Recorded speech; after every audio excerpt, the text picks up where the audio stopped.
ಯೇಸು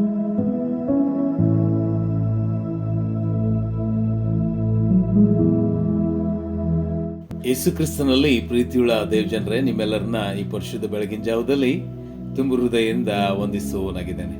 ಕರ್ತನ ಈ ಕೃಪೆ ದಿವಸವನ್ನ ಆತನ ಮಹಿಮೆಗಾಗಿ ಕಳೆಯುವುದಕ್ಕಾಗಿ ನೀತಿಯನ್ನ ತವಕಿಸುವಂತ ವ್ಯಕ್ತಿ, ನೀತಿಗೆ ದಾಹವುಳ್ಳಂತ ವ್ಯಕ್ತಿ ಒಬ್ಬ ಶಿಷ್ಯನಾಗಿರ್ಬೇಕೆಂಬುದಾಗಿ ಕರ್ತನು ಕರೆ ಕೊಡುವುದನ್ನು ನಾವು ನೋಡ್ಕೊಳ್ತೇವೆ. ದೇವರಿಗೆ ಬಹಳಷ್ಟು ಇಷ್ಟ ಅಂದರೆ ಅದು ನೀತಿ ಎಂಬುದಾಗಿ ನಾವು ಸತ್ಯವೇದದ ಮೂಲೆಯಲ್ಲಿ ಬರೆಯುವುದನ್ನು ನಾವು ನೋಡಿಕೊಳ್ತೇವೆ. ಅದಕ್ಕಾಗಿ ನಾವು ನೀತಿಯನ್ನ ಪ್ರೀತಿಸುವವರಾಗಿರಬೇಕು. ನೀತಿ ಅದು ದೇವರಿಗೆ ಬಹಳಷ್ಟು ಸಮೀಪದಲ್ಲಿ ನಮ್ಮನ್ನು ಕರೆದುಕೊಂಡು ಹೋಗುವಂತ ಒಂದು ವಿಧಾನವಾಗಿದೆ. ಅದಕ್ಕಾಗಿ ಈ ದಿವಸ ನಾವು ನೀತಿ ಅದು ನಮ್ಮ ಜೀವಿತವನ್ನ ಮಹಿಮೆಯ ಬೆಳಕನ್ನಾಗಿ ಮಾರ್ಪಡಿಸುವುದನ್ನ ನಾವು ನೋಡಿಕೊಳ್ತೇವೆ. ಅದಕ್ಕಾಗಿ ನಮ್ಮ ಜೀವಿತವನ್ನ ಕರ್ತನು ಆ ನೀತಿಯ ಬೆಳಕಿನ ಮಕ್ಕಳಾಗಿರ್ಬೇಕೆಂಬುದಾಗಿ ಆತನು ಆಶಿಸುವವರಾಗಿದ್ದಾರೆ. ನಾವು ಜ್ಞಾನೋಕ್ತಿ 4ನೇ ಅಧ್ಯಾಯದ 18ನೇ ವಚನದಲ್ಲಿ ನೀತಿವಂತನ ಒಂದು ಜೀವಿತ ಅದು ಮಧ್ಯಾಹ್ನದ ತೇಜಸ್ಸಿನಂತೆ ಹೊಳೆಯುವಂತ ಒಂದು ಸೂರ್ಯನ ಪ್ರಕಾಶದಂತಿರುತ್ತದೆ ಎಂಬುದಾಗಿ ಬರೆಯಲ್ಪಟ್ಟಿರುವುದನ್ನು ನಾವು ನೋಡ್ಕೋತೇವೆ. ಅದಕ್ಕಾಗಿ ನಾವು ಯಾವಾಗ ನೀತಿಯನ್ನ ಹೆಚ್ಚು ಅನುಸರಿಸ್ತೇವೋ ಅನೇಕ ಜನರಿಗೆ ಬೆಳಕು ಕೊಡುವ ಜ್ಯೋತಿರ್ಮಂಡಲವಾಗ್ತೇವೆ ಎಂಬುದಾಗಿ ಫಿಲಿಪ್ಪಿ 2ನೇ ಅಧ್ಯಾಯದ 15-16ನೇ ವಚನದಲ್ಲಿ ನಾವು ನೋಡ್ಕೊಳ್ತೇವೆ. ಅದಕ್ಕಾಗಿ ನಮ್ಮ ಜೀವಿತವನ್ನ ಪ್ರತಿನಿತ್ಯ ನೀತಿಗೆ ಒಪ್ಪಿಸಿಕೊಡುವಂತ ವ್ಯಕ್ತಿಗಳು ನಾವು ಆಗಿರ್ಬೇಕು. ದೇವರ ಒಂದು ಮಹಿಮೆಯ ಆಲೋಚನೆ ಏನಂದ್ರೆ ನಾವು ನೀತಿ, ಅಲ್ಲಿ ಮತ್ತಾಯನ ಬರೆದ ಸುವಾರ್ತೆ 13ನೇ ಅಧ್ಯಾಯದ 43ನೇ ವಚನದಲ್ಲಿ ನೀತಿವಂತನು ಸೂರ್ಯನಂತೆ ಪ್ರಕಾಶಿಸುವನೆಂಬುದಾಗಿ ಬರೆಯಲ್ಪಟ್ಟಿರುವಂತಹ ಮಹಿಮೆಯ ಪ್ರವಾದನ ವಾಕ್ಯವನ್ನು ನಾವು ನೋಡಿಕೊಳ್ತೇವೆ.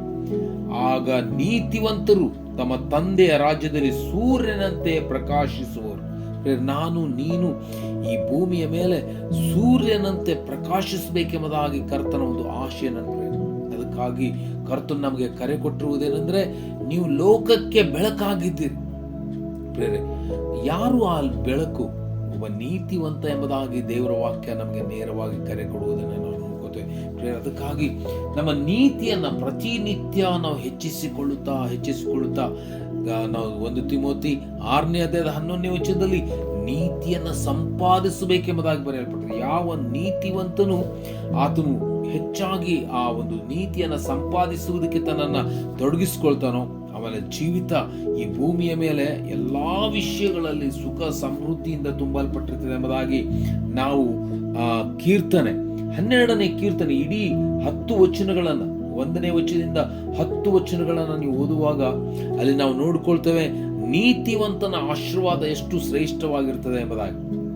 ನಾನು ಕೆಲವು ವಚನಗಳನ್ನು ಮಾತ್ರ ನಿಮ್ಮದು ಓದುವುದಕ್ಕೆ ಮನಸ್ಸು ಮಾಡ್ತೇನೆ.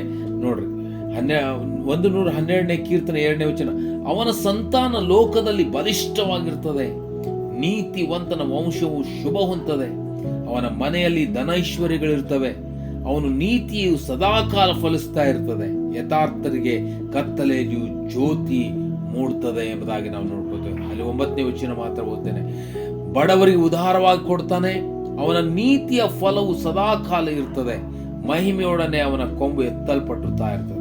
ನೋಡ್ರಿ, ಹಾಲೆಲೂಯ, ದೇವರ ಒಂದು ಮಹಿಮೆಯನ್ನು ನಾವು ನೋಡುವುದಕ್ಕೆ ಸಾಧ್ಯ. ಅದಕ್ಕಾಗಿ ನಾವು ದೇವರ ಮಕ್ಕಳಾಗಿರುವಂತ ನಾವು ನೀತಿಯನ್ನ ಪ್ರತಿನಿತ್ಯ ಅಭ್ಯಾಸ ಮಾಡುವವರಾಗಿರಬೇಕು.